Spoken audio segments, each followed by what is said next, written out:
Hi everyone, welcome to The Racer Decides. This is our 16th episode of this show, and of course we're here today to discuss the 2026 South Australian election. So I'm Fenian, and joining me is my usual host from The Races War, Nolzy. Welcome. Hello. And we've also got a kiwi for you today. Jordan is here, who I believe has been with us once before, I think on The Racer Live. So welcome, Jordan. And why is it that you have an interest in the South Australian election? Good evening. Look, the reason I'm interested in the South Australian election is because South Australia is where the left does its experimentation. And it's very interesting to see the emergent dynamic in Australia, which is similar to Europe, where you're getting this really radical left government, but the centre-right is collapsing. So I wanted to talk about that this evening. But yeah, you go forward.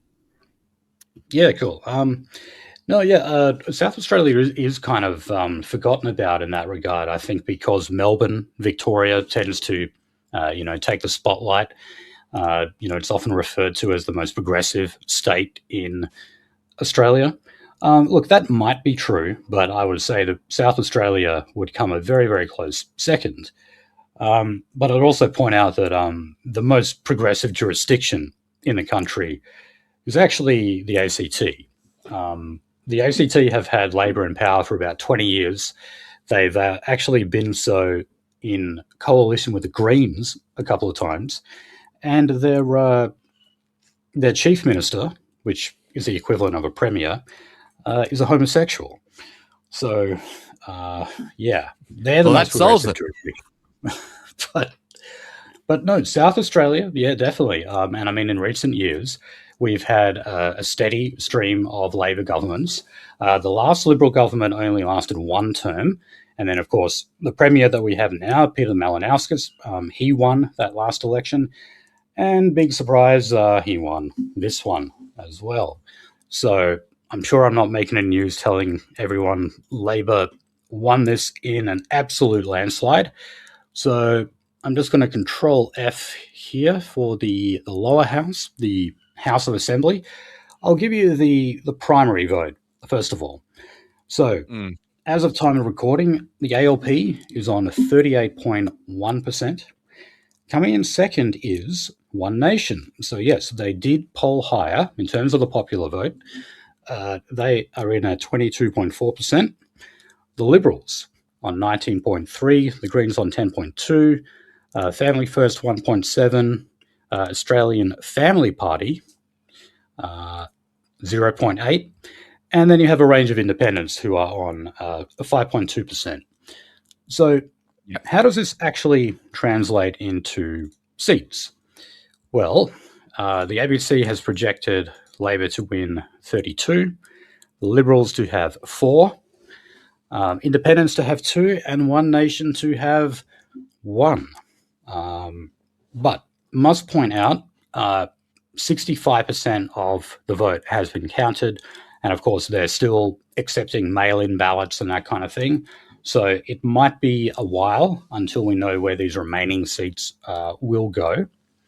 But look, you only need 24 seats to form government, and obviously Labor have well ahead of that. So, well, they're standing on the ones at 32. 30, yeah, they're projected to win 32 seats at the moment. They could win more, though. Going to the upper house, it's actually quite similar. So this is the Legislative Council. ALP is on 37.2, One Nation on 23.8, Liberal Party 17.3, Greens 10.8, Legalised Cannabis Party 2.4%, Family First 2.2%, the Nationals 0.6%, and Independents 1.3%. And if you're wondering about the Nationals, yes, they do field candidates in South Australia, but they don't have a formal coalition with the Liberals because the Libs actually dominate, or used to dominate, the country seats, the regional seats in South Australia. So the Nationals effectively don't really operate in South Australia. So yeah, look, if we look at this on a two-party preferred basis, basically we have Labor with 59% and the Liberals with 41%. So One Nation will not become the official opposition in South Australia, like a lot of people were saying. And look, it doesn't actually really matter that they polled ahead of the Liberal Party, because how you form government, how you form influence and get your politicians into the House is you got to win the districts. So far, One Nation has won the seat of Najuri, which is a regional seat formerly held by the Liberals, and they are in contention for another three seats that are all regional: Hammond, McKillop, and Naranga. These are all bloody Aboriginal names, kind of ironic, I guess. the One Nation might win all of Bunga land. Yeah. So, yeah, you guys surprised by any of that? It's pretty much what I expected. No, not at all. Not at fucking all. I mean, look, we've seen like tracking results from South Australia, in this fucking direction ever since. Like, I know they technically didn't vote for it, but like the fact that there was barely any pushback to like a supposed like truth-telling council, which we still haven't got, luckily. Yeah, well, I was actually going to bring up that some South Australians actually voted twice on Saturday. They voted once in the election and once for the South Australian Voice. So, yeah, this is a form of racial discrimination. You can only vote in that election if you are a South Australian Aborigine. So how about that? Like, there is actually like apparently about 30,000. And how many turn out to vote? Yeah, that's the other question, isn't it? Because well, look, I mean, the thing is though that the Aborigines in South Australia, I'm not sure if they have so many regional ones, like say what they do here in WA. I think they tend to be kind of half caste types who have a little bit more agency and tend to be more politically involved and actually turn up to vote. But yeah, that's you usually vote if you're a felon in South Australia, though, or if you're if you've been convicted for crimes, because like it's a substantially criminal population. Like that profoundly impacts like the proportion who are going to be able to vote. Oh yeah. I mean, there's a lot of them in jail. Yeah, no, I mean, I've heard people say like, "Oh, look, people in jail should be allowed to vote," and one of the reasons they give for that is that so many people in jail are Aboriginal, and they argue it's actually a form of discrimination. We had that here, where prisons could vote, and unironically, the Labor Party, like the left party here, would go into the prisons and register them all to vote in the weeks before the election, and then guide them on how to vote. Yeah, I wonder why. I wonder why they would be motivated to do that. Yeah, so you'd see like a troon or like a leftist woman go in there to like speak to these basically illiterate people and tell them how to vote. Oh God. Okay, so the Liberal Party, is not dead. Even if they end up with 4 or 6 seats, it's actually like not really any worse than what, say, the Liberal Party is performing here in WA or in the ACT. So Cory Bernardi, who is the leader of One Nation in South Australia, and looks like he's going to win. Well, he definitely will. He'll win an upper house seat. And it looks, ABC was saying that One Nation will win between 3 and 6 seats in the upper house. So that'll be interesting. It may not be, as a lot of people have been predicting, Labor will control the upper house. They didn't control it last time. So it's not quite a rubber stamp parliament like ours is in WA, where Labor just essentially get whatever they want passed. So it will be interesting to see if One Nation actually hold the balance of power in the upper house. But anyway, Cory Bernardi said that his preference in terms of the two-party system is to keep the Liberals in line as a controlled opposition. So they kind of want to, I guess, manipulate the Liberal Party from behind the scenes and push them in a certain direction. Now, I can only assume that means they want to, or at least rhetorically, they want to push the Liberal Party to the right. And,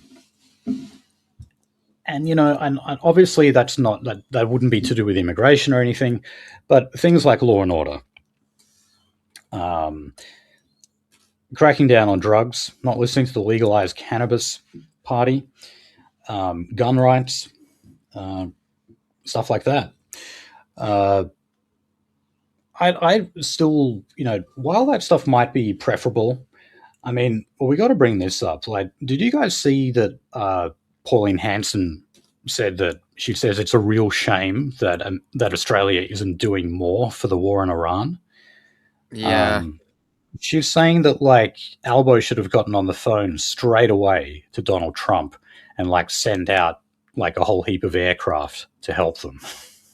Yeah, and a lot of people talk about the incuckification of Pauline Hanson over the past, what would you say, Fenian, a decade?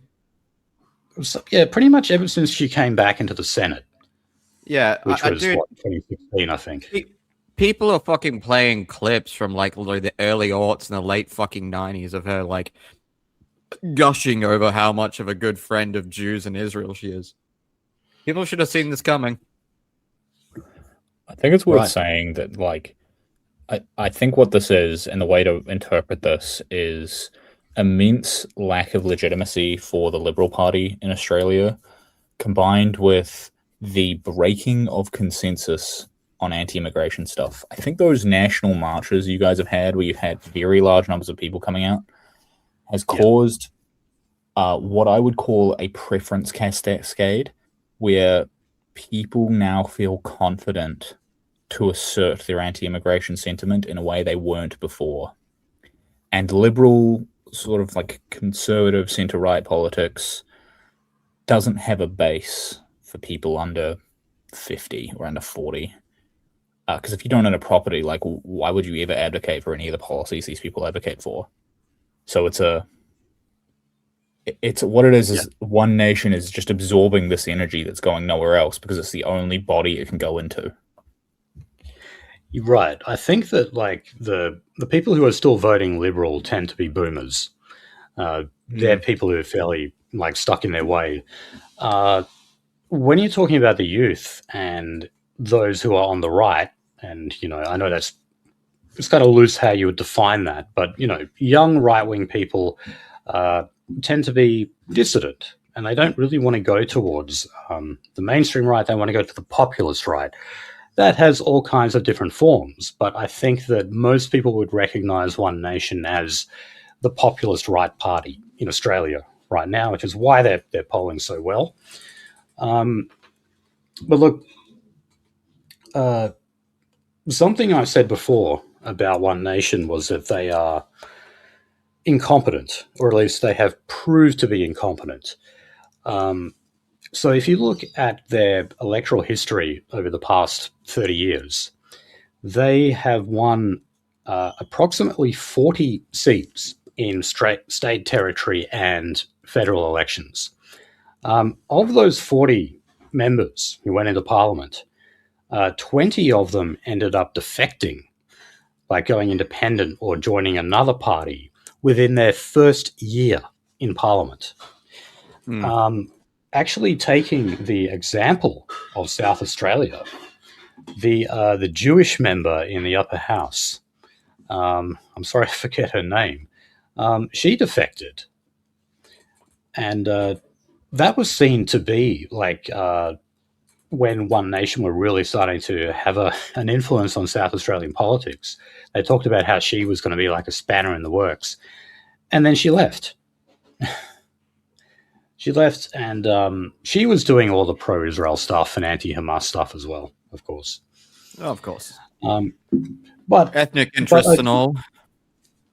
Look, I read an article, though, in The Australian, where the author said that Pauline Hanson and One Nation have really improved in that regard. So far, there has only been one candidate who has proved to be toxic, if you want to put it that way. And that's because he had what's called a sexual touching charge in Britain. Yeah, that was fucking hilarious. What does that consist of?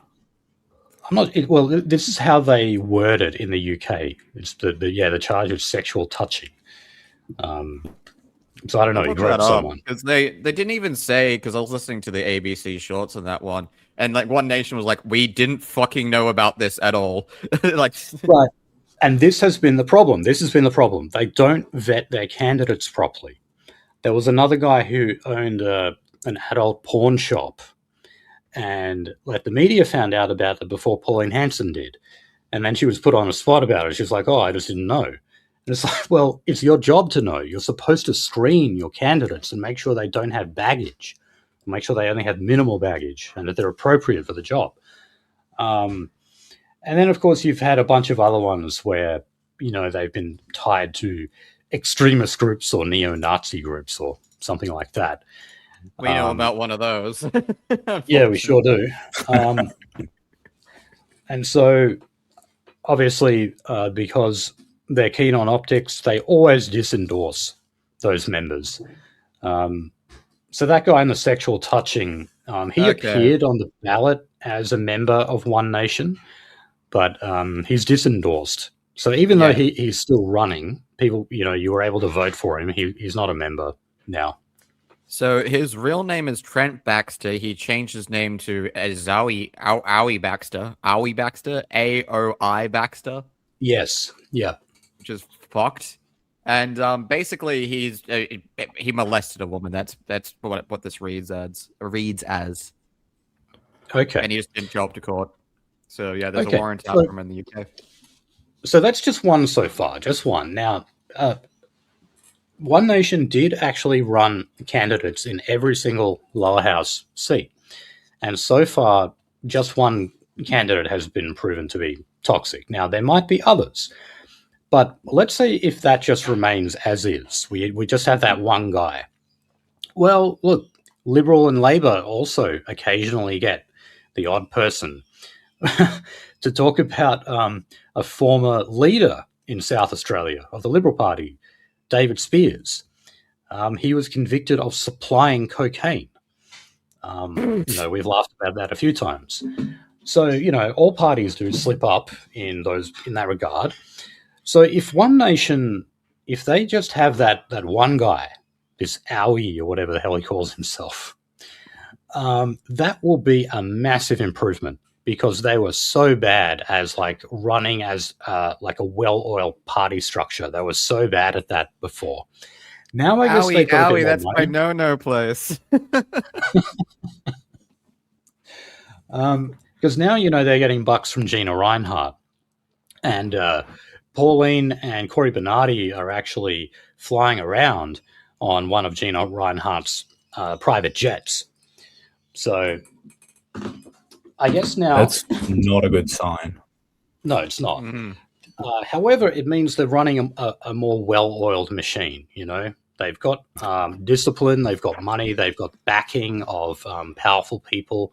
So they're able to run things a bit smoother and not have chaotic candidates that always disagree and rebuke the leader publicly and then end up just quitting. There's just so many examples of it, like Brian Burston, Fraser Anning, of course, who came out talking about sending people back to their broken down shitholes. And then he turned out to just be a shill anyway. Yeah, unfortunately. Wait, didn't he fuck off back to the he fucked off back to the States, didn't he? He did, yeah. He went back to America. It's worth saying, though, the difficulty with these populist parties is the energy is channeled into one person. It's never channeled into an institution. And the power of an institution is infinitely greater. One Nation party. Yeah, exactly, right? It's never an institution that produces the leadership. It's just one person's cult of personality and then the people around them. And the problem with that is unless you've got like a Napoleon or you're selecting for a Caesar, you just aren't gonna pick quality people. The problem is a lot of the people who are smart and capable and stuff, they smell the air and they just adjust to the mainstream. Right. And Yeah. that obviously begs the question, what will become of One Nation when Pauline Hanson retires? Because she's 71 years old now, I believe. I know she's definitely in her 70s. So she's not exactly a spring chicken. And there have been, rumors circulating for a while now that she's looking to step down and actually parachute in her chief of staff, James Ashby, a homosexual who was definitely responsible for steering One Nation into more of a civic nationalist direction. So, what happens when Pauline goes? We get James Ashby, the head of One Nation, a homosexual. Can I chuck something in here real quick? So, for people who don't understand what a chief of staff is, because I think this is something we should clarify, a chief of staff is a fixer. It's basically a guy who is directly under the leadership usually and is there to fix problems. And they're basically a person you run to like solve tasks, often outside of formal hierarchy. That is usually not a person you want being a front person. So Peter Mandelson, the British MP, he was the fixer of Tony Blair. I'm sure there will be an equivalent in current Labour, but a fixer is not a front person, and it's very indicative of what a party is doing by who they pick as their fixers. Oh yeah, absolutely. And I just got to remind everyone that James Ashby actually came to prominence over like a concocted sex scandal. Back when Julia Gillard was Prime Minister and we had a hung parliament, you had Peter Slipper, who was the Speaker of the House. Now, Peter Slipper actually came from the Nationals, and Labor did this intentionally. They took someone from the Nationals, made them go independent, and then take the Speaker's role.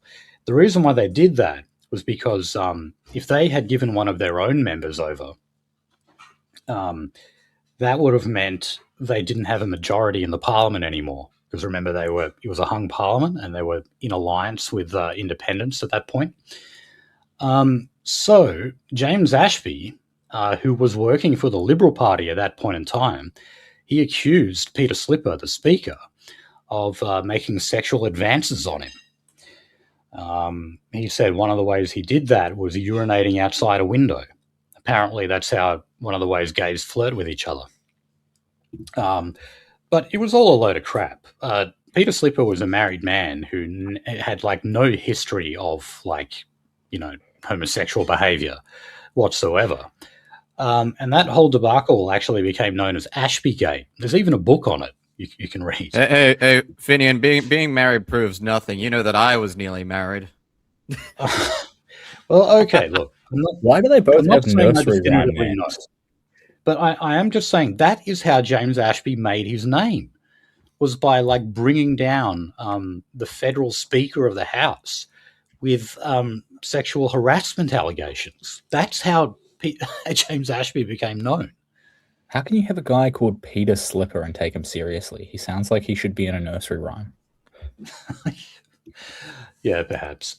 There's a piss joke in there, like a rhyming piss joke in there somewhere. I just can't find it. It has to be.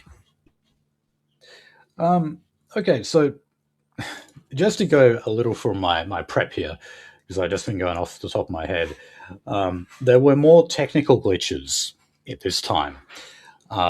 Remember in the WA election, people were running out of ballots, and there weren't enough volunteers.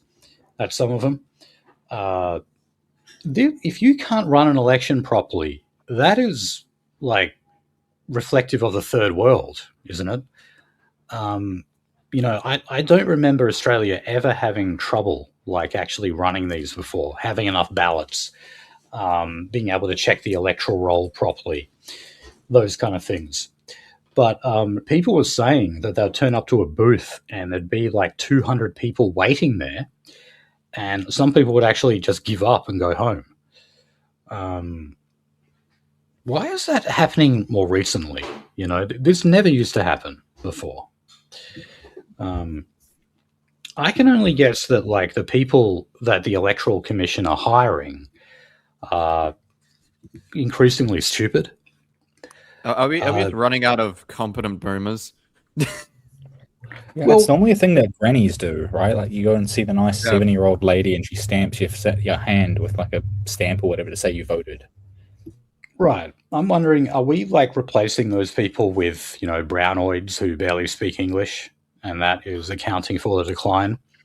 Just like technical glitches at Optus, can kind of be explained by more Pajit employees. I love that when they did that royal commission into cybersecurity, and then like they're like, oh yeah, and all these cases between like banking breaches and Optus and Telstra and like literally power grid software mismanagement. It always boils down to, oh yeah, the company contracted some like fucking tech support contractor in fucking Mumbai or New Delhi. I mean, do you guys have electronic voting? Do you have like yes, tap voting? Yeah, I mean, there's also Not we really. do, but it's limited. Yeah. Yeah, I mean, we didn't have it for the federal election. We didn't have it for the WA.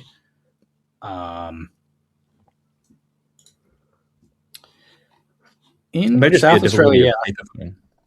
South Australia, I think they had it to a limited extent. I'm not sure. I mean, it could also just be like people have just gotten less competent. I mean, it's notable in day-to-day life when you go and deal with a lot of office workers or a lot of like customer-facing people. They just are less competent. I could imagine there's just plain inefficiencies there.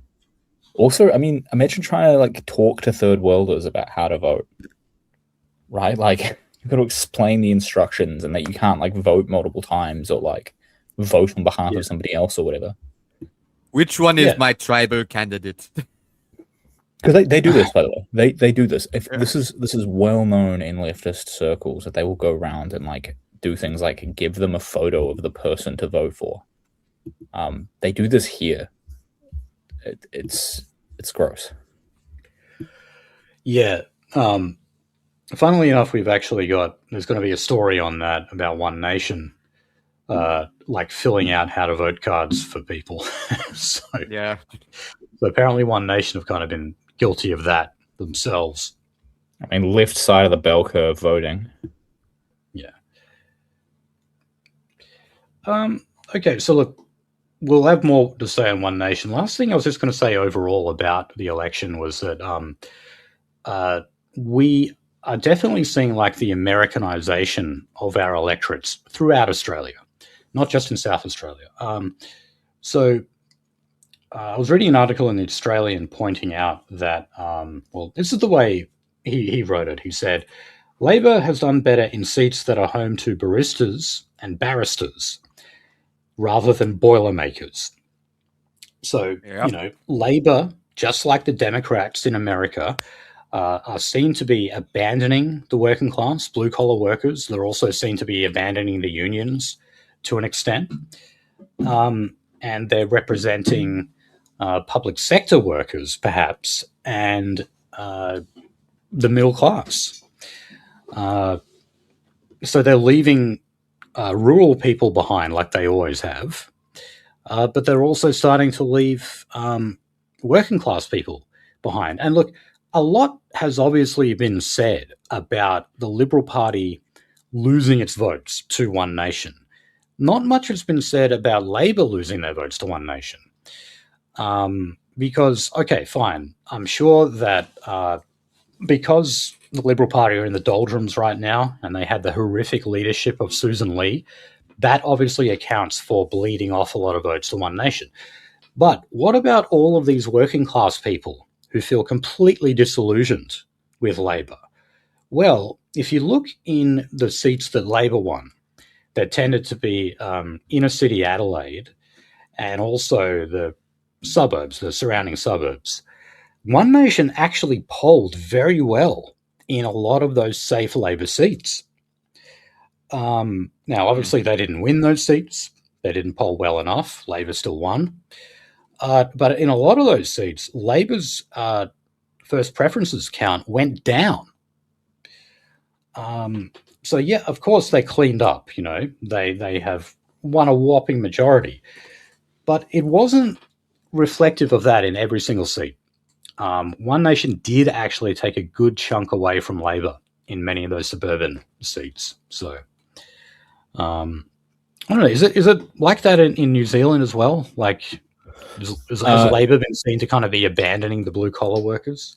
I mean, that's been going on for a long time. I mean, if you go back to the Labour Party in the 1980s, it was profoundly different from the Labour Party of the 1970s. The 1970s Labour Party was led by the cream of the crop of the working class. By the 1980s, it was run by bougie, like university-educated types. I mean, Yeah. this dynamic, I think, has been going on for 40 years. The British conservative writer Theodore Dalrymple, he wrote a book a while ago called Our Culture, What Is Left of It, and he used this term that I really liked from it, where he talked about the mandarins and the masses, where you have this dynamic where the left consists of people who basically are funded by the state, and they're either the people who get handouts in the form of the dole, or they're people who are paid extensively well to perform administration on behalf of the state. And I think that's the dynamic you see here. Well, actually, I think in New Zealand, you guys might have started that transition before we did, because like third way politics. The people like Bob Hawke, Paul Keating, and in America it would be Bill Clinton. In Britain, it would be Tony Blair. They were said to be bringing their, like leftist, even socialist parties to the right and have them embrace free market economics. But in New Zealand, you guys had like what was called Rogernomics. I don't know if you've heard of that before. Yeah, I have. It's standard discourse here. We basically had a libertarian revolution. Right, and that actually came from the Labor Party. Well, yeah, basically the thing was all the protectionism that we had before was entirely unsustainable. Like our currency was being devalued immensely. We had enormous deficits. Like if you wanted to go purchase a copy of The Economist from overseas, you had to file out paperwork with like the Reserve Bank to get foreign currency. Like it was ridiculous. So we had like a libertarian revolution under a guy called Roger Douglas.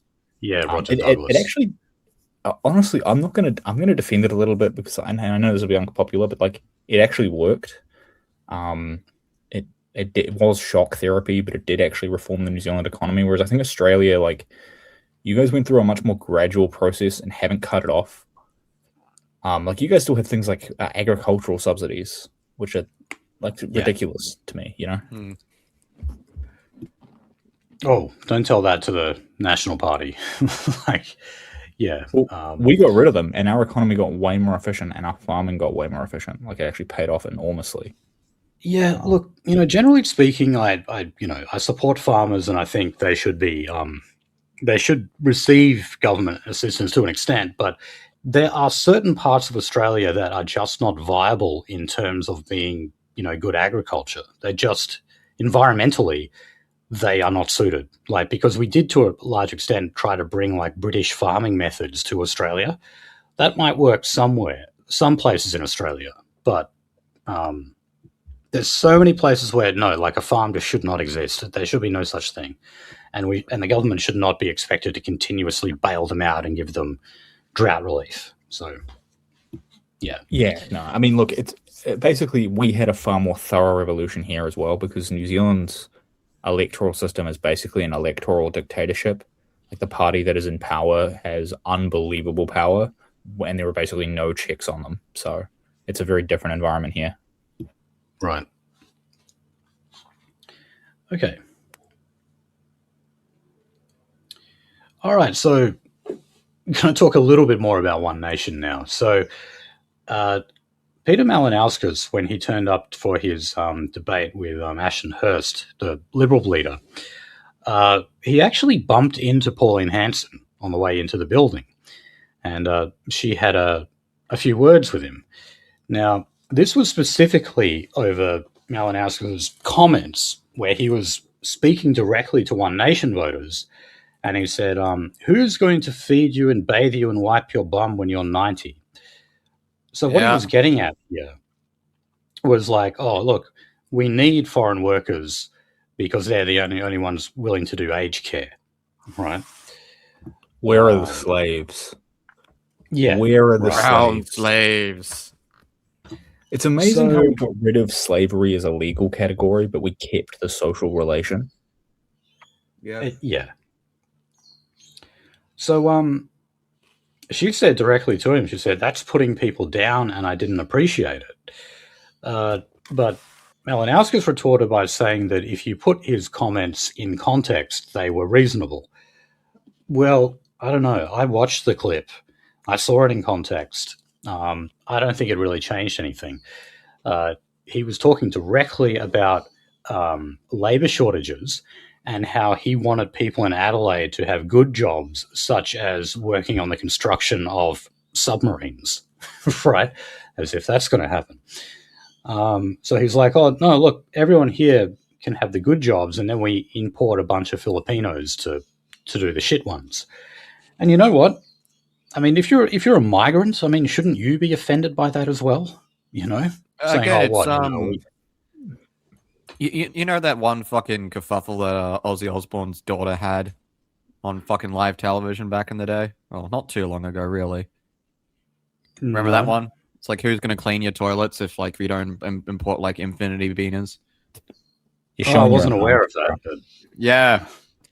Yeah, she was like, oh, who's going to clean your toilet then? And it's basically, it's like, oh, yeah, like, you know, like there's all of your like your grand moralizing and you know economic fucking like spill talking points about GDP and total production. Yeah, it's just a thin veneer for wanting brown slaves, and we've talked about this a whole bunch on the show before. Well, I mean, sorry, go on. There you go.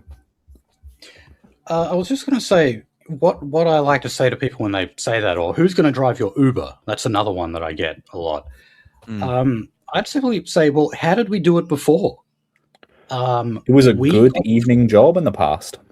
Yeah. Driving taxis was a thing that dads did. Yes. It's like we can just go back to the way we did it before. It's not like we had some desperate shortage of taxi drivers or aged care workers back then. So, yeah. We have done it before is my answer to that, and we can do it again. I think it's also worth saying, like, these sorts of policies and the logic that sets this is framed in these GDP maximizing viewpoints, right?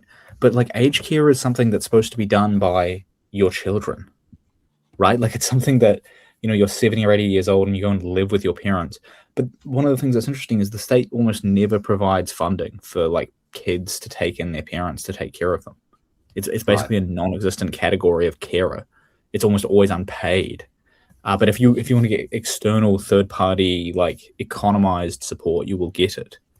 And I think a lot of this is driven by this sort of quantified, what can be measured, what can be sold. So if you're employing like a company which is sending a carer to your house 2 hours a day to shower you and bath you and make sure your house is clean, you know, that's something that you can quantify and which you can get someone paid for. You know, all the wheels get greased in that situation. Whereas if you just said to them, like, look, your kids have got to take care of you and you'll get some money from the government, that's just like not as, there's not as many wheels getting greased. It's not as many hands that are getting greased as that in that situation. Yeah, I can see that. Yeah. So, no, it is kind of sad. I mean, I know like a lot of Eastern European people like get kind of confused that we just, you know, throw our parents into some old fogey's house when they get too old. You know, back then it's like, no, then you invite your parents to live with you and you look after them, you know, in their advanced age. So yeah, it is kind of sad the way we do it. Okay. All right, so I already talked a little bit about the discipline in One Nation that appears to be improving. So, you know, there was only this guy, Trent Baxter, Owie Baxter, who was charged with sexual touching. But it looks like all of the other candidates are clean.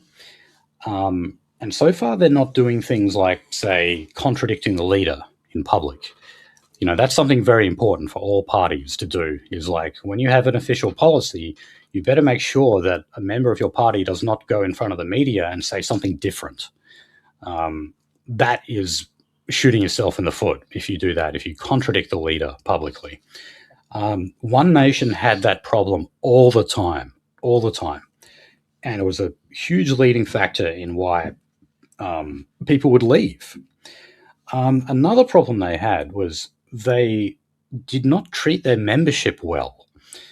I've said before that like they would very rarely organize like membership functions, where you're supposed to kind of have meet and greets with your representatives or the candidates.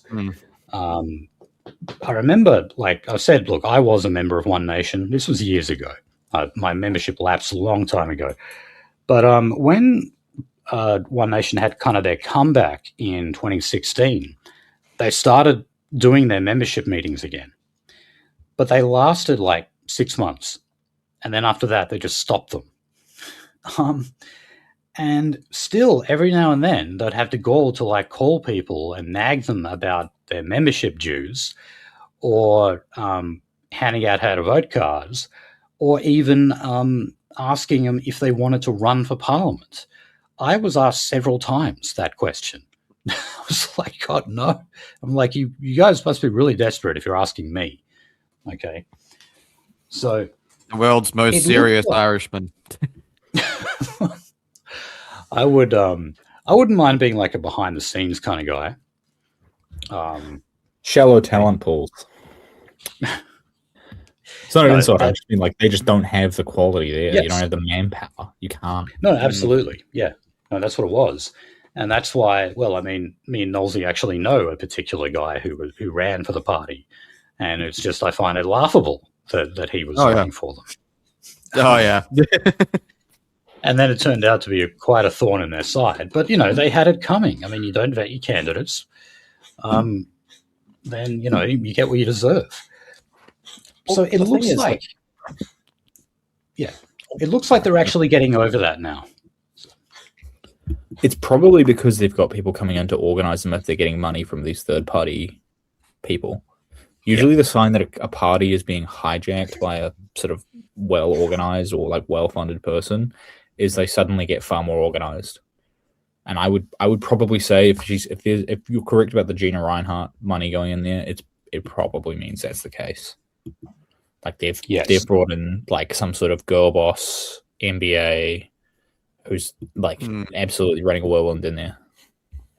Yeah.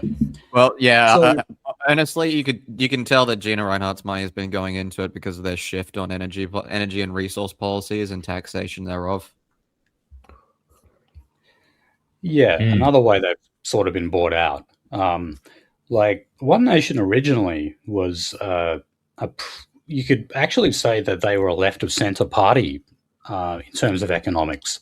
Pauline Hanson said that she did not agree with what Labor did in the 80s during our like kind of neoliberal revolution. She wanted protectionism. She wanted subsidies and tariffs to protect Australian industries.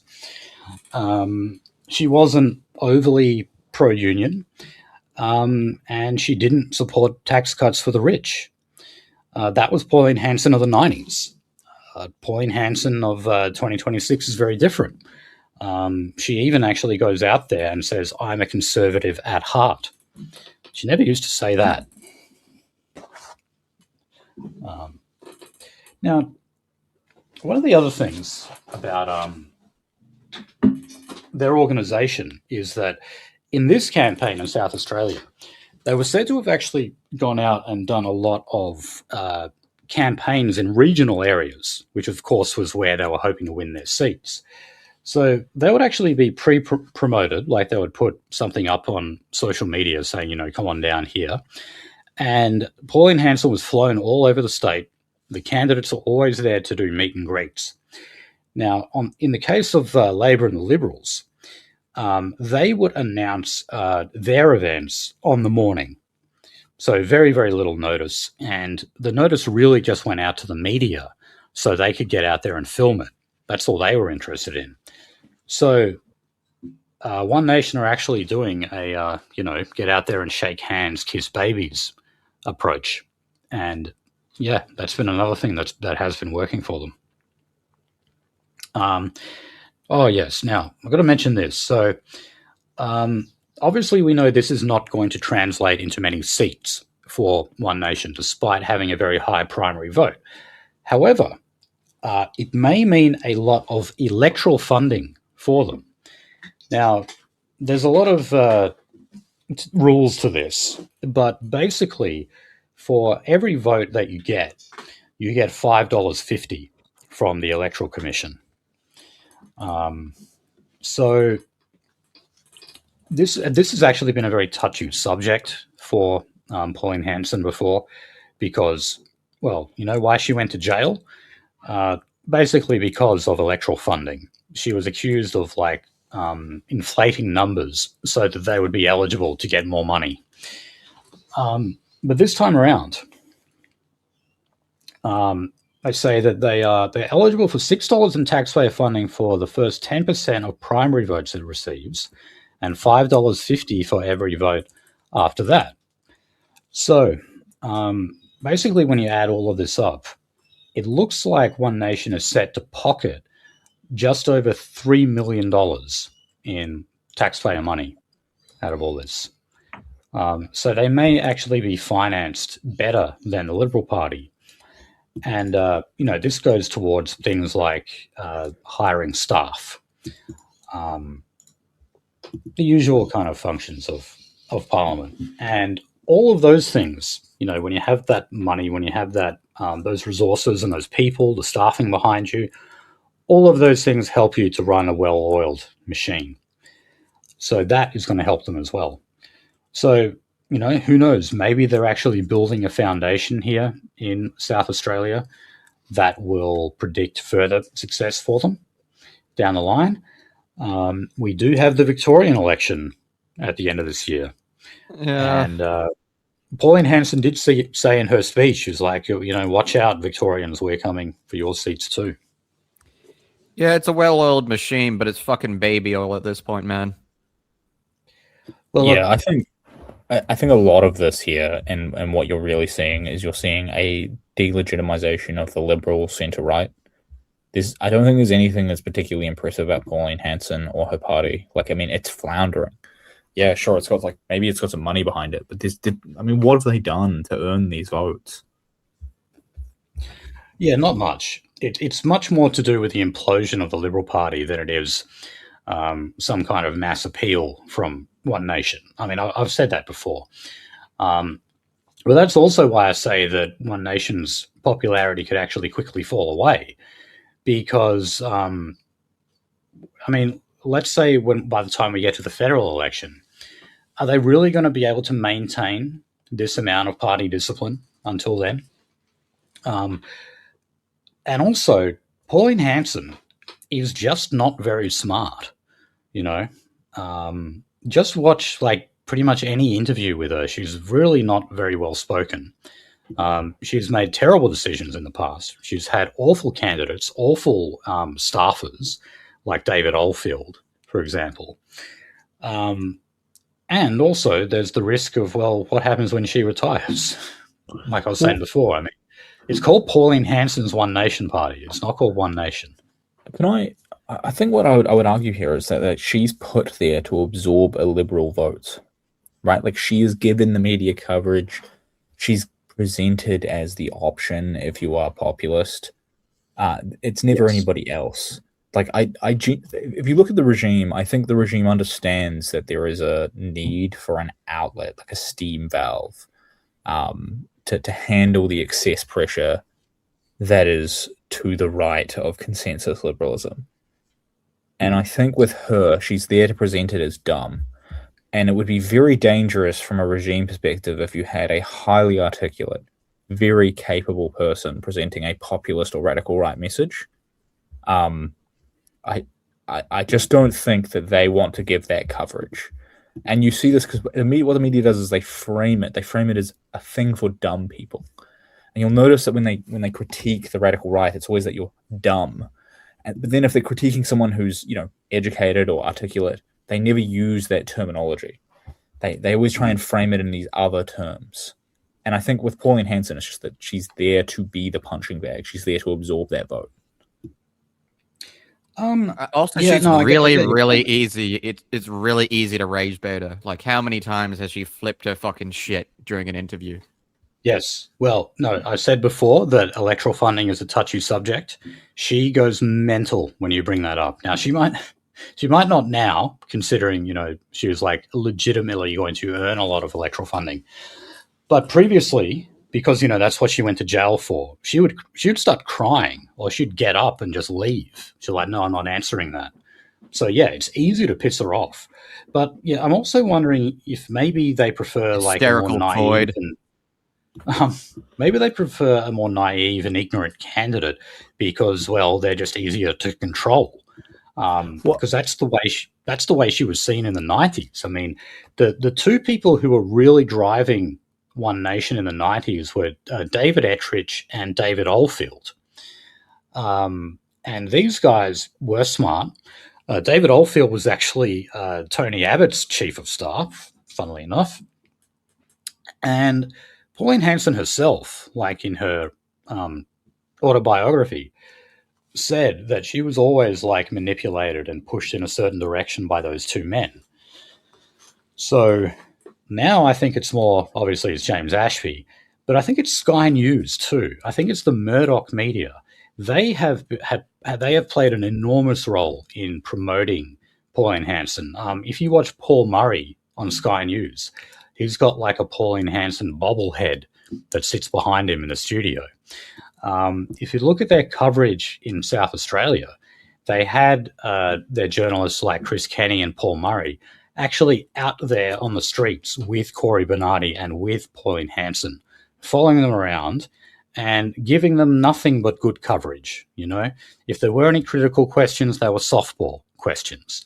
So they are definitely promoting it. And just one last point I'll make here. A couple of weeks ago, Nolzy and I covered a story about the Australian, talking about if Pauline Hanson were to implement her so-called net zero migration policy, it would cost the Australian economy tens of billions of dollars. Now, when I read that article, I thought to myself, I think this is the Murdoch press trying to push her away from supporting immigration cuts or meaningful immigration cuts.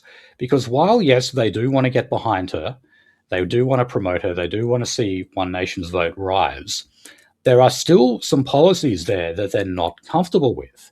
And I think they're running articles like that as a message to Pauline Hanson saying, hey, look, that gravy train that we've had you on, all of this like free advertising that we've given you, well, we're going to take some of that away unless you change some of your policies. You mentioned before, like Gina Rinehart and how, she now kind of supports these tax breaks for the resources industry. I will not be the least bit surprised if they start cucking on immigration, because the Murdoch press wants them to cuck on immigration. And I mean, that is the next step. If we start to see like a lot of their members elected to Parliament in whatever state or federally, whatever, I can pretty much guarantee people they will start cucking on immigration. And one of the reasons is because Rupert Murdoch is telling them to do so. I'll just jump on this here. I think we should frame this correctly, because I think a lot of, when you think about what voters do and you look at elections, I generally try and avoid any conspiratorial arguments. I think a lot of people adopt their beliefs heuristically, and when I mean heuristically, they just absorb it from the atmosphere. They take shorthands, right? I think the Pauline Hanson voting base is being cultivated by the media probably to absorb the discontent with the Liberal Party, by the sounds of it. And that's just my sort of guess. I'm not on the ground, so I don't know. But it very much has that feeling. Just listening to the way you put it forward, and it's probably a way to put pressure on the Liberal Party to get policy concessions from someone like Gina Rinehart, right? Like, I mean, if you look at the base of a lot of these sort of centre-right parties, it's sort of the MBA brainlet who has no original opinions and copies everything from what the media says and like repeats back whatever jargon. And those people are probably too absorbed in the cultural zeitgeist to really be able to come across and do policy or change their policy to fit what these sort of billionaire donors want. But also, I would also say, I don't know, because how effective is money in Australian politics? Because from what I can tell, Clive Palmer has pissed away, an enormous hundreds of millions of dollars on elections and never done anything with it. Like, it's never achieved anything. He's got members into the Senate. He's going to do. He said that in the next federal election, he is going to spend more money on that than he ever has. And you know what? I believe it. Why not just buy the media and newspapers and stuff and just get them to like spin your own stuff? I never understood spending tons on advertising when you could just buy the media and like have them do the story for you and just like spin the consensus. Well, look, he might be dead. He might be dead before then anyway. I mean, he was 71. He's a fat cunt. He's yo-yo dieting. He may well just be dead. Is Ozempic over there yet? Is Ozempic available? Yeah. I'm seeing less fat bitches every day. Is it legal here? Yeah, you can get it. It is. Oh, okay. Because the trend here is every rich person is on Ozempic. Nolzy, you mentioned Kelly Osbourne before. I mean, she's clearly on it. You've seen recent photos of her? Oh, yeah. Holy fuck. Showing from a little porky pig to fucking she-skeletal, if that's the thing. Yeah, just fucking... It's freaky looking at her. Okay, well, let's talk about the Libs. So, Ashton Hearn, of course, is the leader. A young woman. She's only 35, which I believe is the same age as Jo Smith over in Victoria. So she said that she plans to rebuild after a tough election. So there's no talk yet about her stepping down from this position. She's actually only been leader of the Liberals in South Australia for a few months. So even though this was obviously a big loss for them, she may not be necessarily, blamed for all of that, and she may actually hold on here. So, the Liberal Party just had a series of bad leadership choices. They had David Spears, who was racking up lines of cocaine on his kitchen counter. Then you had Vincent Tarzia that had like the face of like a mass murderer, and he just was not effective in the media. And then Ashton Hearn had to come in at like the last minute. But, she was not able to steer the ship away from the iceberg. So she may well hold on. So, look, she had the usual talking points, talking about housing, cost of living pressures. I guess the one thing that maybe she was able to get Malinauskas on was ambulance ramping, because that was actually a core election promise that Malinauskas made in the last election. And he actually admitted in the debate with her that he had failed to deliver on that. So, but yeah, certainly not enough to get any ground here. So what else did I have here? Yeah, look, it's actually going to be, it looks like single-digit representation. So, they've only got 4 confirmed seats right now.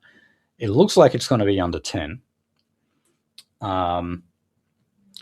So if you look at, like, here's one of the seats in South Australia, the seat of Black. The Liberals actually suffered a 41.5% swing against them. That is massive. That is just huge. So, like I said, that is a combination of One Nation and Labor votes. One Nation did kind of steal a lot of the Labor votes, as I said. But whatever way you look at it, the Liberals lose here. They're just bleeding votes left, right, and centre. They even lost safe seats. So I heard a commentator say that, like, in Australian politics, actually, no, it wasn't a commentator. It was I heard Peter Malinauskas say this. I heard him say that there's not really any such thing as like a safe seat in Australia anymore, because we have things like the Teals taking seats from the Liberals in a city. We see Labor taking inner city seats. We see the Greens taking like formerly held Labor seats. We are seeing a bit of a transition, and we're also seeing, well, globally anyway, we're seeing administrations are lasting less time. The last Liberal Party in South Australia only lasted one term. You had one term of Trump, then one of Biden, one of Trump again, and I think Trump is going to lose the next election. I don't know about you guys, but I think he's going to lose. So you could say that voters are sort of schizophrenic and they're just impulse voting maybe a lot of the time. But, that is a sign of, well, a sick society. If you're constantly jumping from like one party to the other and voters can't make up their minds, that basically must mean that they're always in the mood for change. They always think to themselves, something is wrong, so I've got to vote for the other party. I've got to vote for the opposite. And I think we're seeing that in Australia as well. So I saw this, God fucking damn it. Like, I literally saw, this is one of the most aggravating things, like in terms of political media I've seen in a few days, but there was this one like Australian political commentator basically being like, isn't it so fucking cool that like Australian politics is incredibly schizophrenic? I was like, my brother in Christ, it's not something you want to be like happy about. Yeah, I mean, the inability to form long-term government plans is very notable in the last, I guess, like 20 years. And the growing instability in government is obviously a reflection of like the inability to govern properly. But I also think it's just like, look at the people that get selected to be candidates for like regime parties. I mean, they're just not people who are capable of independent thought. They're not selected based on their competence. They're selected on their ability to basically climb a hierarchy. And the problem with the striver class, as perfectly exemplified by journalists, is they're people who basically adjust themselves to the correct belief. Like if we lived in like a national socialist state, they would be the most devout national socialists. Like they're just people who orientate their beliefs around what's in power. And the problem is that what's in power is not working and is becoming incredibly difficult to justify because it basically just doesn't work for anybody other than the people who have basically lobbied power to go their way. Right. Just one last thing on the Libs. They came under attack for going after one of Labor's MPs. And they put an Aboriginal flag behind him, and also, by mistake, the Sudanese flag. So, what? They were attacking him for supporting the Aboriginal vote to Parliament, but they were also attacking him for being pro-Palestine. Tony Piccolo, his name is. But you see, the Sudanese flag actually does look quite similar to the Palestinian flag. Did they Google it? Well, that's the thing. It's like, okay, they may look similar, but when you're creating political advertising, that's kind of something you'd want to be sure about, isn't it? It wouldn't buying a Palestinian flag get you on a list now? Maybe. We're not quite there yet, but if you say from the river to the sea, you'll go to jail for that. Yeah, they recently like busted down this Christian group's like fucking communal house because they Yeah, I saw but that. like yeah, it's like fuck you, Christophily, like No, from it the said river to it the said sea. come and get us. It Oh, said come and get us. Christopher. Wow, asking for it. Okay, so let's talk about the victors. Let's talk about Labour. So Peter Malinauskas is of Lithuanian and I believe Hungarian descent. Born in 1980, so for a leader, he's actually not all that old. And well, like a lot of Labour leaders, he served as a union hack for the Shop Distributive and Allied Employees Union, which I think is often referred to as the MISOs, as in the Miscellaneous Union. So, he climbed the ranks there, and he's said to be one of the faceless men who stabbed Mike Rann in the back, the former South Australian Labor Premier. So, as often happens, those faceless union hacks do the numbers behind the scenes, and they're the kingmakers. And Malinauskas has been doing that apparently since he was 30 years old.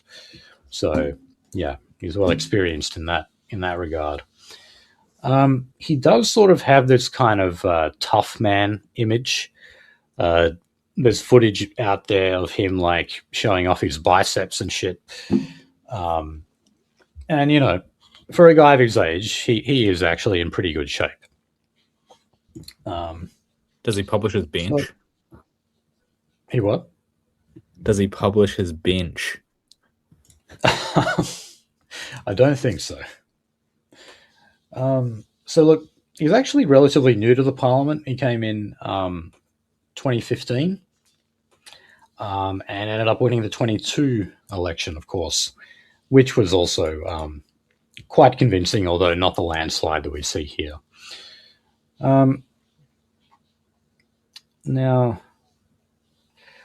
So just talking about Malinauskas and his response to One Nation, I'd say he probably regrets those comments about, like who's going to wipe your bum and stuff like that. However, he didn't take the old Labor Party line, which was basically to attack the membership and say, well, look, your support just derives from ignorant redneck hicks and hillbillies who are racist and want to kill brown people. Malinauskas did not do that.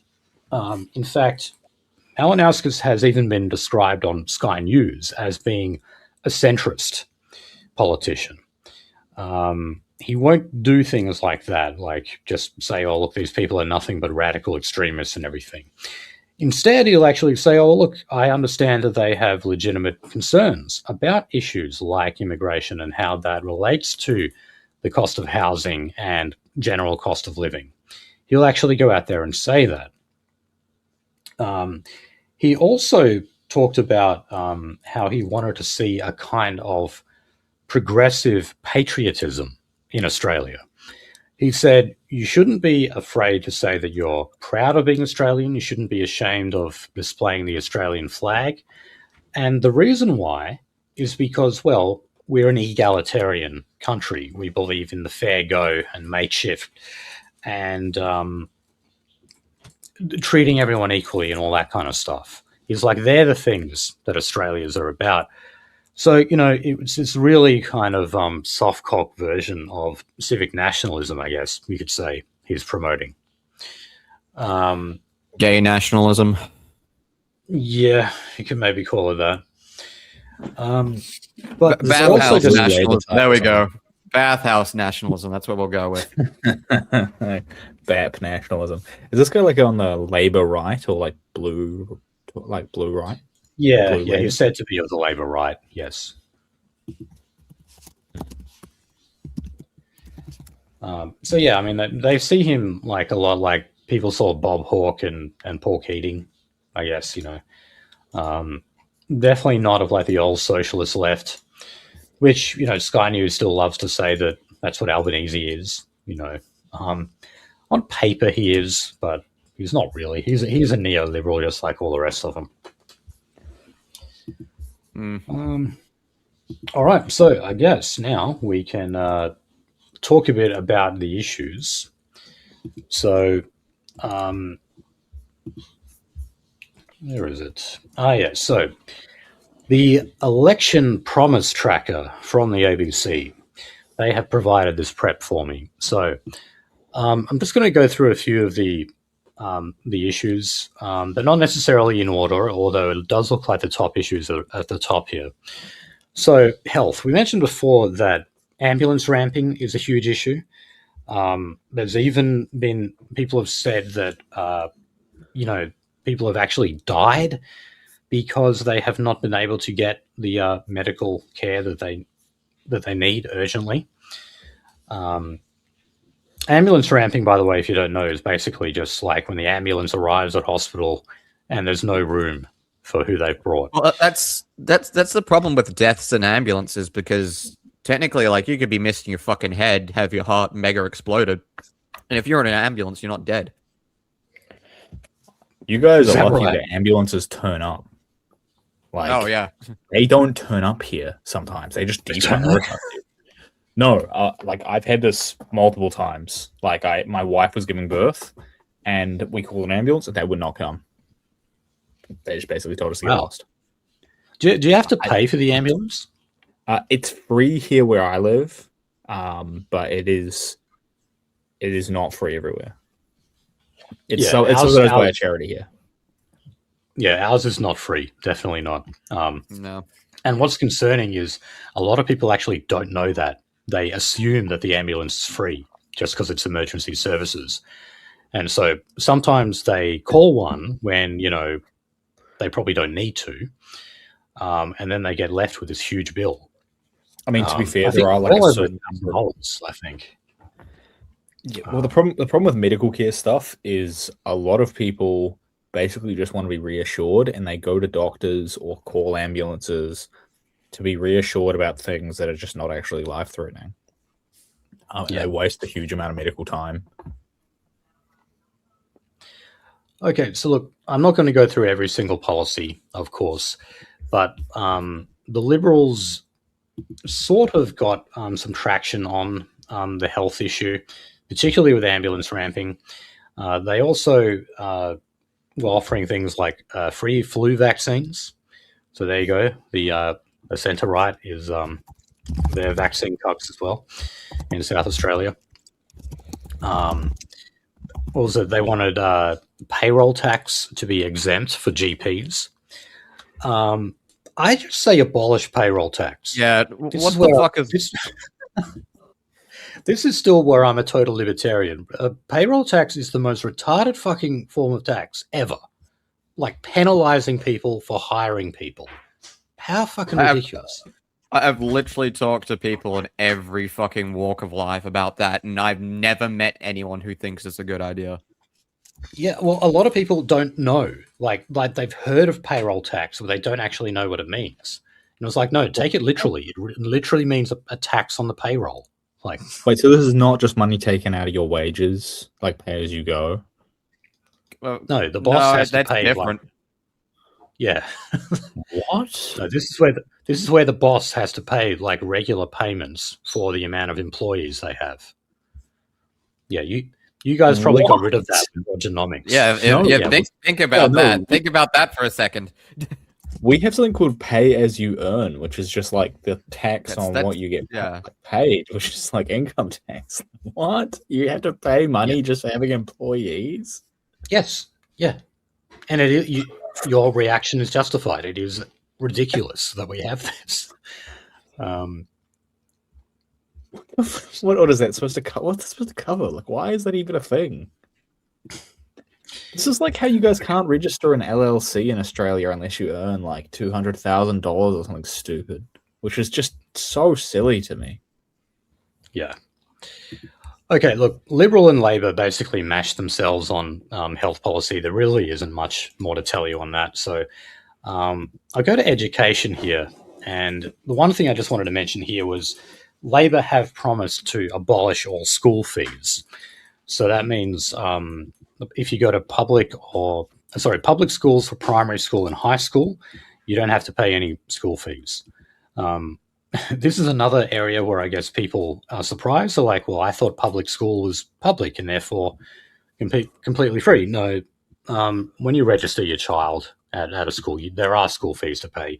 They're not very expensive, but they are there. Labor says they're going to get rid of that, and the Libs said that if they were to win government, they would have matched that. So either way, do you have like the sleaze? Do you have the sleaze thing where like the schools ask for donations instead, and they like tie you giving donations to whether you can like go on school trips or play sports or whatever? Because that's what they do here. No, we don't have that. I mean, they still do usual things like fundraisers and raffles and all that kind of stuff, you know. But no, I don't think they do stuff like that. So law and order. This is the one I wanted to talk about a bit because this actually did not register as a very important issue for a lot of people. Now, the thing about South Australia is they were actually the state to first get the Sudanese. Obviously, they tend to go to Victoria now, which explains why Melbourne has the highest rate of crime ever recorded in its history. But the Sudanese were the OGs in Adelaide. I remember talking to people who used to live in Adelaide, and they were like, yeah, the Sudanese are the ones who will get out the machetes and sometimes even get out the handguns. So there was actually this big spike of crime in Adelaide because of that. I love that recently 9 News covered like was like vehicle theft in Victoria has risen to an all-time to a 20-year high.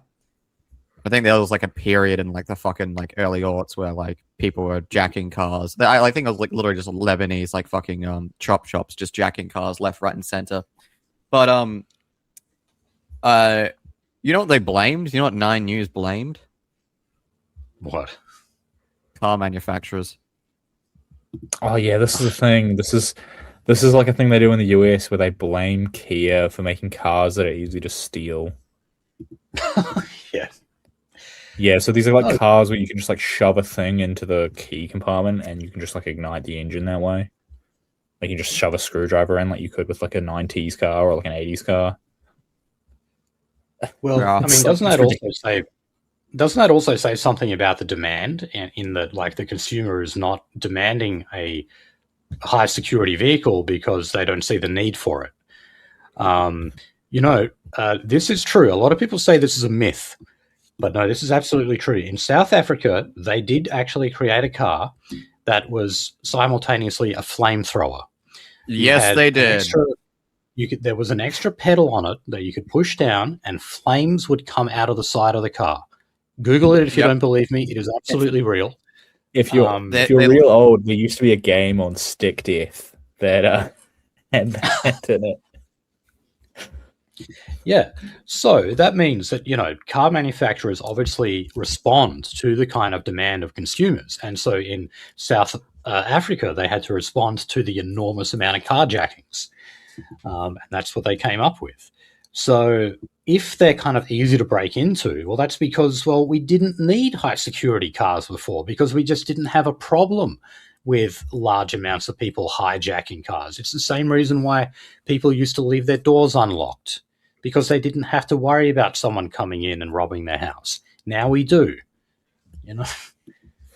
I think it's just worth saying, like, I mean, with crime reporting, you've also got to consider, is the media just trying to build up energy to get rid of the leftist party? Because what we had here when our Labour Party was going out of power during Jacinda tyranny, regime media, like, turned on Labour and just started talking about, like, brown crime constantly. And then that just like disappeared as soon as that was over. Like I am curious how that compares with sort of statistical background reporting. And also you got to ask, like, is it conviction rate or is it just like how many of these charges are being dropped? How many of them are being downgraded? Because I assume you have the same thing we have here, where like if someone commits a crime, the cops will often massage the charge down from like, if someone goes into a property and like smashes a window, it'll go from, like robbery to just burglary or something like that. It'd be very interesting to see what the actual underlying data looks like there. Yeah, well, that's if we ever get to see it. Well, I mean, they have increased penalties in Victoria, and remember that is a Labor government there, who tend to be the soft on crime party. Even in Queensland, like they brought back in strict bail conditions for teenagers after you had Aborigines out on bail stab a woman to death. But look, there was one. Affect them though. Sorry. Like, how effective actually is that though? Like, these people aren't thinking about that when they're doing this stuff.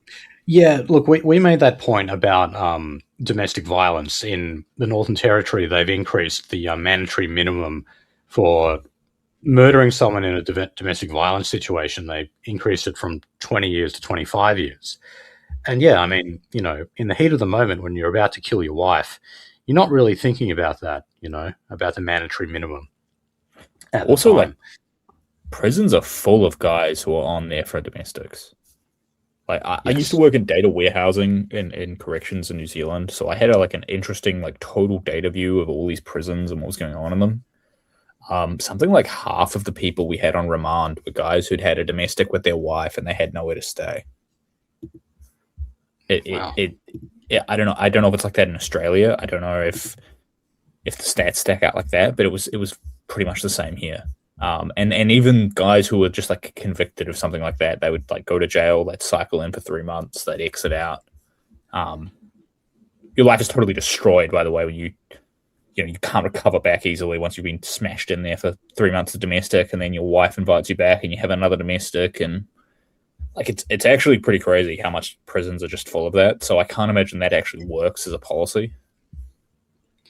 No, not really. But I mean, look, with us, it's, no surprise, it's the Aboriginal population. There's a horrific amount of just murder, actually, which is why they responded with those laws in the Northern Territory. And there's a huge amount of Aboriginal women who go missing every year.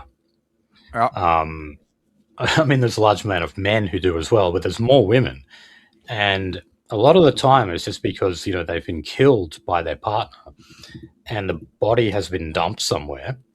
And, they live out in some regional area where there's bugger all people and, the body is just never found and that person is just forgotten about. We have a third world like living inside Australia.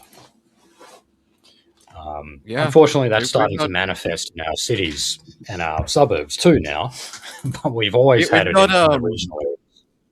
We've got clinically retarded Mad Max going on all the time. Yeah, we do. But look, I just dug up one article from South Australia. This was back in 2025, and the opposition was claiming that there was a serious problem with increasing crime. So they said that there was an increase in the amount of repeat offenders and also the high number of charges that those offenders were getting. And they said that a lot of these people are young people who are repeat offenders. They keep going back and committing the same crimes over and over again. Well, again, I can only think that's Africans doing stuff like that. They also mentioned gang violence that was going up. So, yeah, while this wasn't like a huge issue in South Australia, I think it's slowly growing because we're all starting to absorb more and more Africans and other violent, other races that have violent tendencies. So, law and order is going to be increasingly become a huge issue across the country. I've got no doubt about that. Do they have a strategy of like dispersing the trash as much as possible? Yeah, they basically They started to resettle them in what they were like they said, like, regional areas, like newly arrived and humanitarian visa people that are meant to be resettled in regional areas. You know what the problem with that is? It ruins those areas too. The entirety of fucking WA is considered a regional area, including the fucking CBD. Yeah. So is South Australia and the Northern Yes. Territory. It is a Basically, useless only definition. Sydney, Melbourne, and Brisbane are considered to be non-regional. Everything else is considered to be regional. It's fucking stupid. Again, not that dropping them off in the middle of buttfuck nowhere is like going to be like a decent, like, thinking about this, like, I want this to happen. I don't think so. Larger than Brisbane. Might be. It's like 2 million people. How the fuck is it regional? Yeah, dude, don't ask. But yeah, no, literally what they just end up doing is they stay there for the minimum amount of time, if they really actually stay there at all, and then they just travel to wherever the fuck they want. Travel to wherever the fucking was it the Buffalo Wild Wings and free money is. Yeah, I mean, this is a thing. I mean, I'm sorry New Zealand does this, but we also have this where, like, we get our third worlders come here and then they bounce to Australia as soon as they've got, like, paper citizenship. Yep. I know, including Jacinta Ardern. You guys have given her up for us. Yeah. I'm sorry. We don't want her. Have her back. I'm sure she'll come back eventually, but she's probably got a teaching position at, like, UNSW or something. Oh yeah, probably. All right, let's talk about housing. Now, yes, housing is an issue in Adelaide, just like it is in every city, every town in Australia. The median house price at the moment in Adelaide is $925,000, so just shy of the 1 million mark. And that's despite the fact that comparatively Adelaide is actually a small city. You know, it's much smaller than Melbourne, Sydney, and Brisbane anyway. But you know, there was that footage going around of, like, all those Pajeets bidding on a home in Adelaide that went for like 1.2 million. You remember that? So yeah, Adelaide used to be seen as one of the cheaper options that you could go and, you know, live comfortably in a house with a mortgage. Now it's just like anywhere else. So the Libs wanted to abolish stamp duty for first homeowners, and that was for properties up to $1 million. Well, you know, that's like the median price now. So, oh god, they wanted to reinstate the home battery scheme. Oh no. That's retarded. Downsizers looking to move into smaller homes would be given a one-off stamp duty concession of $15,000. What's $40 million? Sorry, you go. I was going to say, what's silly about this is, like, everybody who actually does tax policy knows that stamp duty is actually an artificial way to heighten house prices, because people have to make up the difference on stamp duty when they sell. Yeah. Like, there is a way you could slam housing prices to the ground, and that's just a strong land value tax. Like, Texas has a really high land value tax, and it artificially suppresses their housing market. Yeah, and also, like, things like the first home buyers scheme, where, like, if you're not an investor and you're buying a house for the first time, you get a subsidy, basically. That does help a lot of people, but at the same time, it pushes prices up. We see the same thing in healthcare. Like, the more the government subsidizes healthcare costs, the more the healthcare centers just push their prices up. Yeah, it's silly. No, it's silly. Yeah. Artificially maintaining high housing prices does not benefit even the owners of those houses. Arguably, artificially high housing prices actually stagnate the economy, because you basically have all of this income that's pissed away on paying off mortgages. Like, it just isn't actually beneficial. Well, it's good for the investor class, though. Because it's good for the banks. Yeah. But, you know, the investor class get to buy up everything, They get to jack up rents, which also contributes to locking people out of the housing market, because if you're paying expensive rent, you have much less capacity to actually save for a deposit. So it's a race to the bottom. Okay, so what did Labor want to do? They wanted $500 million for the Housing Fast Track Fund.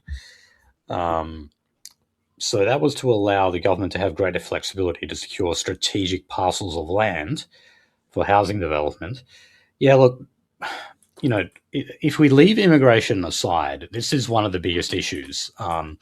We do have so much empty space in Australia, and we're not allowed to develop it because we have some rare species of homosexual pigeon or something living there, It's usually a load of crap that green groups make up.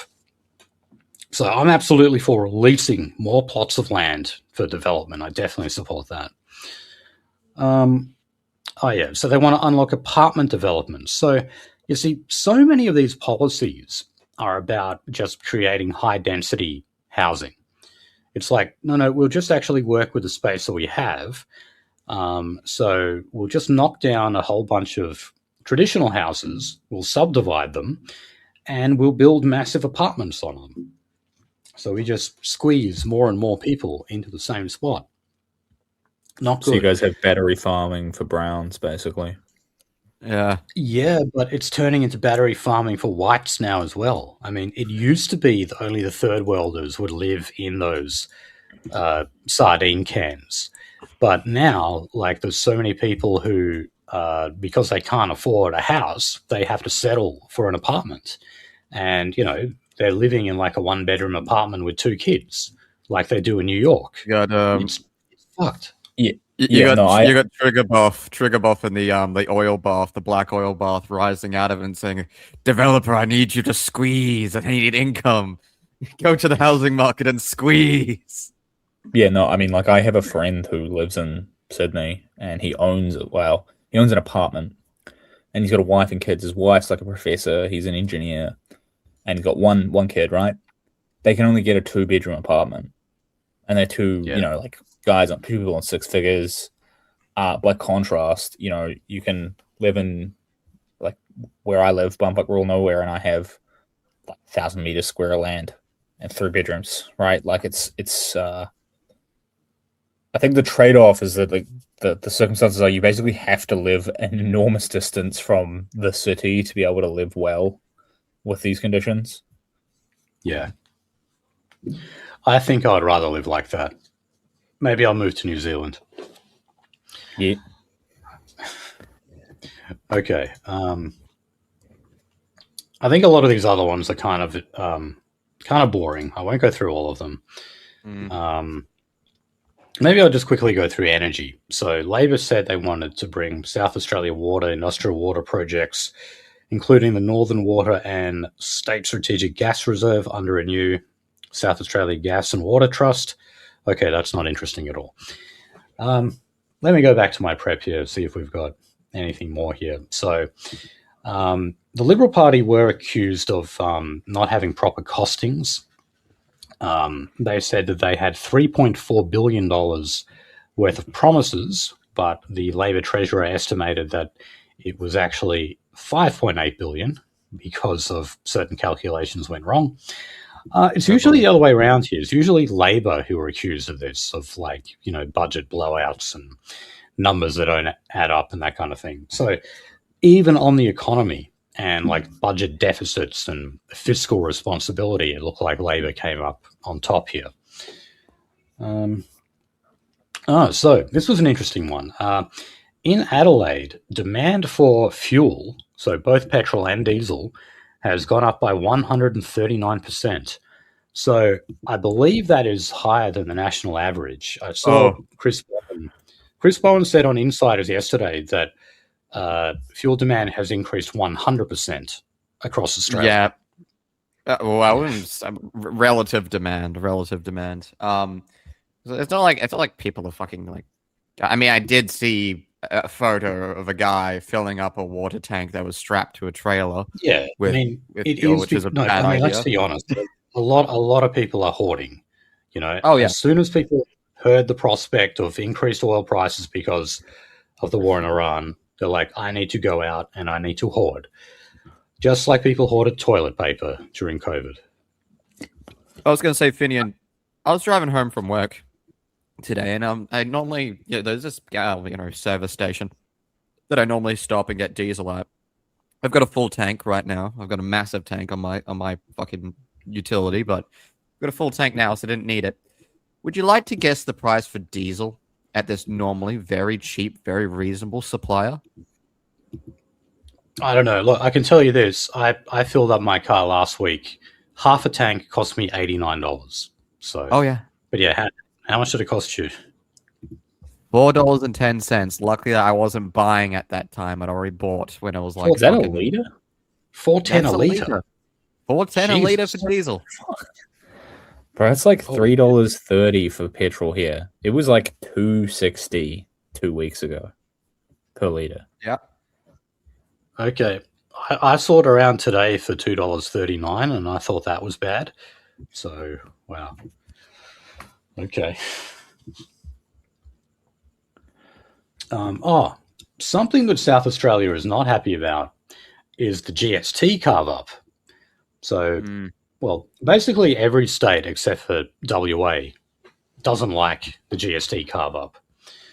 So Malinauskas and the treasurer, Tom, oh Jesus, Kostanotonis, some kind of bloody Greek name, they said that they're going to be fighting hard for South Australia to get a bigger slice of the GST. Does that come with a? Oh, it's just how we slice up our general sales tax. Also, don't you guys have like exemptions to GST and stuff? Because there's like no exemptions here, and GST is just straight government funding. Yeah, certain food products are GST exempt. I think that's about it, though. Like they were like for a long time, they were pushing to have things like women's sanitary products GST exempt, but yeah, that didn't go anywhere. So yeah, we have a 10% flat tax on that, but we do have excise tax as well, and petrol is one of those commodities with a pretty steep excise tax, and alcohol and definitely cigarettes, massive excise tax on that. If you wanna know how much of it like a excise tax, like how much it affects everything, I was literally floored in three different instances. I was absolutely floored by that in Japan. Which is one, when I went to a fucking service station in Japan, I saw the petrol prices there. Jesus fucking Christ. Even in yen, they were very small. And I went to a convenience store, and one, they sell cigarettes and alcohol at like 7-Elevens over there. And I could, for an Australian dollar, I could buy like a fucking tall boy vodka soda, which is why I should never live in Japan, because I will die. Japan's got a different type of economy, though. Like the Japanese government uses financial repression to like systematically suppress a lot of consumption and to force money into savings and stuff. Yeah. It's also super efficient because the geography of Japan is such that like 60 million people live in like a straight line between Tokyo and Saitama. The red line. Yeah, the red line, yeah. Okay, well guys, I've actually just skimmed through the prep, and I think we've pretty much covered everything. Probably everything except algal bloom, which I don't know if that is all that exciting to talk about. They do have a problem with it. They have had a ton of fish wash up dead on shore because of it. And, well, yeah, both parties definitely have policies to deal with it. So, I don't know, Nolzy, anything you want to say on algal bloom? I don't know, man, it's green. Okay. Would that be partially like caused by things like the outflow of the Murray River, though? That's a question for you, Nolzy. I wouldn't know that. I don't know. I'm not an environmentalist. I've had it pop up like a whole bunch of times, and people say like, "Oh, it's to do with like rising temperatures, and therefore like rising river temperatures allow it to bloom in like more places than it's meant to." And then obviously that comes back to like a global warming thing is the next talking point. But yeah, no, yes. The thing is, it causes mashed fish death, which causes, mashed fish decomposure, which causes more nitrate. So it's like a self-fueling fire. Yeah, Oh, wow. I mean, I would have thought it was runoff from agricultural use of nitrates and urea and stuff. Could be. That makes sense. Okay. Well, I don't suppose, Jordan, did you want to plug anything? Any last words before we wrap it up tonight? All I'll say is this is an interesting confirmation of the trend of regime politics. I think definitely. I think the way that Labour has been winning these absolute knockout victories in the last sort of 5 years. I mean, remember they won all of WA. They've had the huge win recently at the federal level. The total victories in New South Wales and Victoria. It's really interesting to see how like the centre right in Australia is collapsing and dying on its feet. It's very interesting to me to see that you're getting the same sort of. I think the most advanced country in this is France, where the centre right just doesn't exist outside of local elections. And I think Australia is heading a similar way. Yeah, and on that note, I guess some people take an accelerationist point of view in that, well, if you speed up the demise of the mainstream centre-right parties, that leaves room for a nationalist, populist party to fill the void.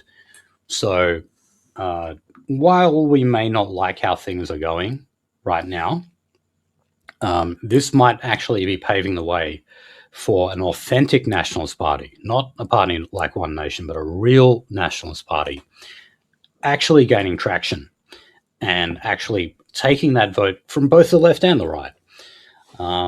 Dare I say that is actually what happened in Germany.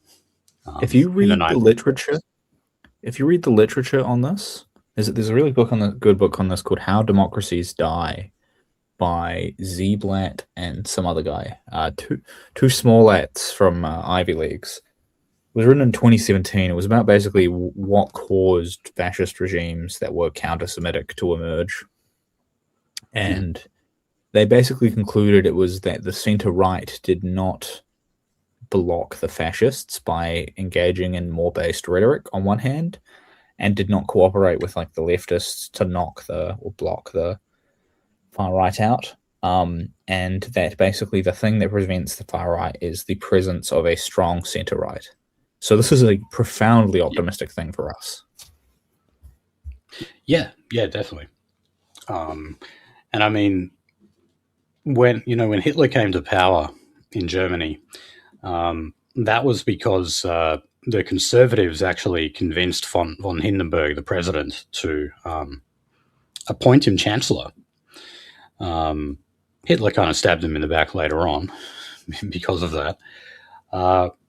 But yeah, it was, the conservatives giving way. So, yeah, we may be onto something. Consider that against Belgium, where the conservatives cooperated with the communists and the social democrats to block the Rexists. And it worked. Yeah. And in France, where they did the same thing, France had the biggest fascist movement, but it was blocked because the centre-right, like the sort of conservatives, cooperated with the left to block out the fascists at every turn. Yeah. Yeah. Well, and also you could say in France that their Front National, I think they're called, they've been slowly cucked as well, just like One Nation. National Rally is what they're called now. Oh, okay. Because, I mean, Marine Le Pen's dad, he was awesome. I'm not sure if he's still alive. He's gone now. He is died. Okay. But Marine Le Pen, for a while, she was pretty good as well. But then, she started cucking. She wouldn't talk about the Jews or anything. She'd just talk about the Islamification of Europe. She's blocked from running for president. It's going to be Jordan Bardella, who was a 31-year-old guy from Saint Denis, Paris. And he's very based. Oh, okay. Can't say I've really followed much Yeah, the one bit of French politics I had been following was the murder of Quentin. You guys heard about that?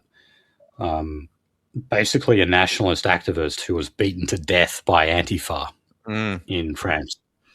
I think it was just like a street fight by the sounds of it, and he just like smacked his head really hard on the concrete and basically had a brain bleed. I don't think they were trying to kill him. They were just trying to give him a hiding, to be clear. But at the same time, still, like It doesn't really it's matter. a manslaughter. Yeah, it's a murder of one of our guys. Yeah. All right. Well, thank you, Nolzy. Thank you, Jordan, for being here for this episode. Thanks, everyone, for listening. And our regular show, The Races War, I believe Nolzy and I will be recording that on Wednesday, so you will get that a little later in the week. So, check us out at theracer.biz, and we'll see you in a couple of days.